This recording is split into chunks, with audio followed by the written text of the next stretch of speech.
Hello and welcome back to One Wrong Number, Chapter 8, End. Summary. Izuku has a good life, and then he gets a call from one wrong number.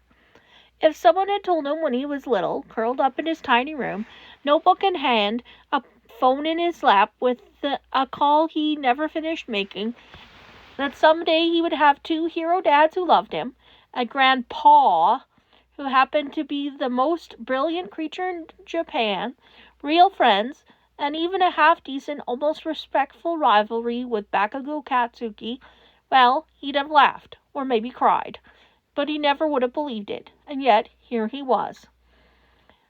Yamada Izuku, hero name Kibo. Not Deku, not something to overcome, but something to build from. He was 16 now, a second year at UA, and not just surviving, thriving. His first year had been chaos. The League of Villains had popped up like roaches in the summer. He still had nightmares about the way they turned Island into a battlefield, but his class and even Class 1B had worked together like their lives depended on it, because they had. When Melissa dropped that glowing pink, quivering anti-quirk disc into the middle of the fight, it had stunned even All for One. And while the others charged in, fists flying and quirks blazing, it had been Izuku who had predicted exactly where All for One would move, set the trap, and coordinated the takedown. He hadn't needed a quirk. He'd had plans. He'd had people. He'd had hope. Nezu liked to call himself his hero grandpa. Aizawa was dad.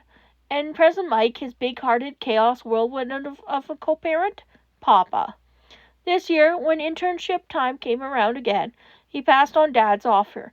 Aizawa had taken Hagakure under his wing, and instead asked to go with Papa Mike. "Thought you'd never ask, kiddo," Hisashi had grinned, pulling him into a crushing hug. And that's how, on a calm Wednesday evening, Izuku found himself answering the Reach Out hotline, while his papa organized intake files in the corner, humming softly. The call light blinked. He hit accept. "Yamada Izuku," he said brightly. "You've got the Reach Out hotline. How can I help you?" There was only sniffling. "Hello?" He tried again, softer. A small voice, cracked and scared, replied, "You're not my dad." Izuku blinked. The words struck something deep, old, half-healed. He looked across the room. Hisashi had paused. One look at Izuku's face, and he raised an eyebrow. "Want me to take it?" Izuku shook his head. "No," he said gently into the receiver. "I'm not your dad, but I'm here, and I'm listening." A hiccuping pause. Are you sure? I don't want to bother you." Izuku's breath caught in his throat. "You're not bothering me. What's your name?" Akatani Mikumo." Izuku closed his eyes. The name was different. The voice wasn't his. But everything else, every word, he could have spoken them himself once. "Akatani's a great name," he said quietly. "It's okay if you don't want to say too much. But if you want to tell me what's got you feeling this way, I promise to listen. No judgment." There was silence on the line. Then, "Even if I'm quirkless?" And that cracked him open. Izuku felt something squeeze in his chest, like the air had gotten too big around his lungs. He swallowed. His hand gripped the desk. He wanted to scream, "Yes!" Wanted to say, "You're perfect, just as you are." But he knew better. He said the truth. "Quirkless, quirked, it doesn't matter. You're a kid, just like I was. And I'll let you in on a little secret." A pause. "What?" "I'm quirkless, too." A sharp inhale on the other end. "Really?" "Yep, been my whole life." Silence, and a breath, like the first after a long time underwater. Do you think I could be a hero?" Izuku looked down, eyes stinging. He remembered that question, remembered the way silence used to follow it, how empty it had felt, just waiting for someone to say something, anything besides no. "I won't lie to you," he said softly.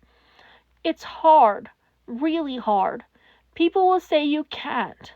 They'll tell you everything you do was only possible because of support gear, or luck, or help, that you don't belong, that you're not allowed.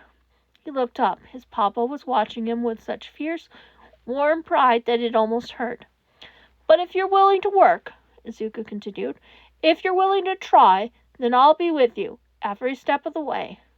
A voice cut in on the speakerphone. And so will I. I've got him, Izuku. Izuku exhaled shakily, his dad's voice calm, grounding, as though always knew the right moment to step in. Hisashi beamed from across the room.